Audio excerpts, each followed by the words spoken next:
Here I am down at the Rocks, my favourite place to do my reflections at the end of the month. So yay, it's March, and I think March will be, for me anyway, the month of muchness. Lots happening. But I'm taking some time out, as I always do, to reflect on the month that's just been, the month of February. And the month of February for me was a very productive time with lots of priority projects up and running, you know, getting prepared, launching.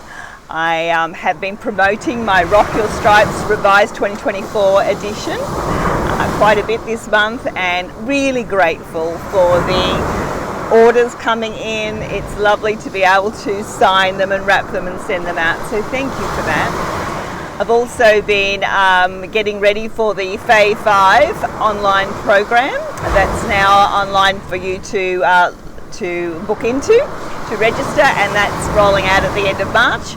And also the final phases of my planning of the Fae 5 retreat, a nice mini retreat for about 10 women up here on the, and drum roll should be, on the 31st of May to the 3rd of June. So put those in your diary. Watch out, because on Monday coming, the 4th of March, I'm going to be opening the bookings for that.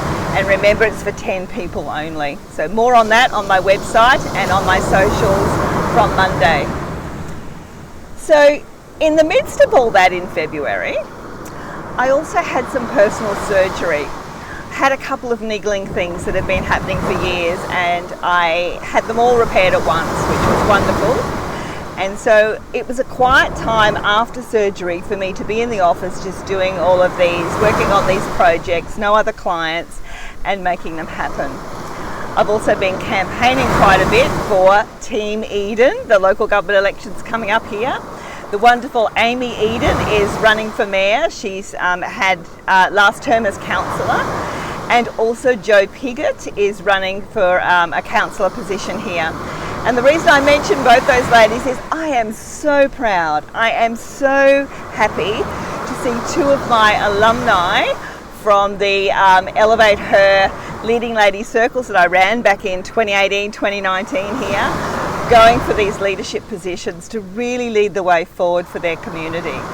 So there'll be more on that coming through March, because those elections here in Queensland are the 16th of March.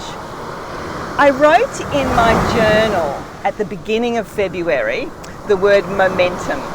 And I really feel that that's what February was about. When I look at what I've achieved, what happens in February, even for a lot of my colleagues and friends and clients, February is the kind of, you know, get back to work, get into your projects and start having that momentum around them.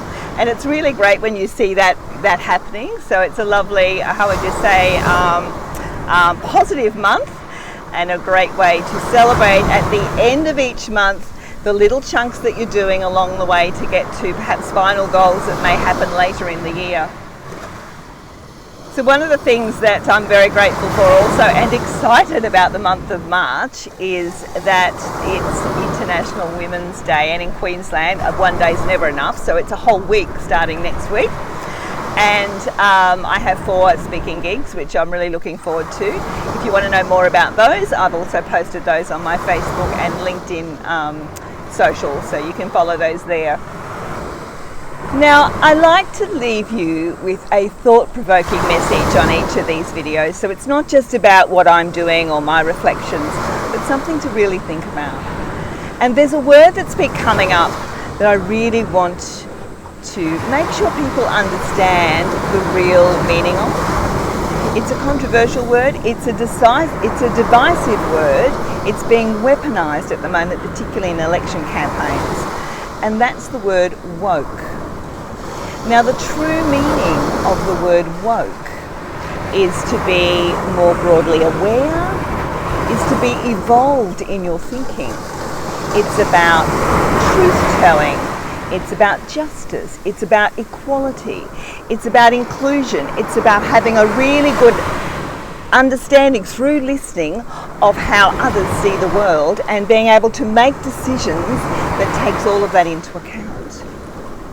So it stands to reason that the opposite of woke, if you are saying you are anti-woke, you're actually saying you're unevolved, you're less aware or ignorant or complacent, not interested in other people's points of view in the world. One-eyed perhaps, narrow-minded perhaps. It's actually more divisive to say that you're anti-woke, unwoke, non-woke, whatever the word is that you're using.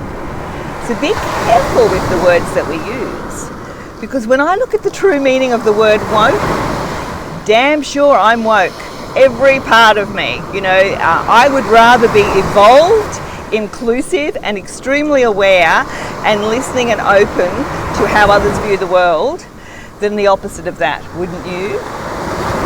I truly believe that we must have more leaders who are compassionate, inclusive, collaborative and extremely socially aware. They listen, they understand how others live in this world, how they work in this world, how they succeed in this world, so that when they're at the decision-making tables, they are making decisions that is best for the greater good, not just for their own good, their own power and their own ego. So on that note, I thought I would leave that with you, but I will have more to say on that topic in a different video to this one. This reflections video for me, that word is coming up strongly every day of the week for me, and I thought I would share it within this video as well. I hope you have a wonderful March. I hope that everything works out for you really well. You keep that momentum going and kick some goals out there. And until next month, bye for now.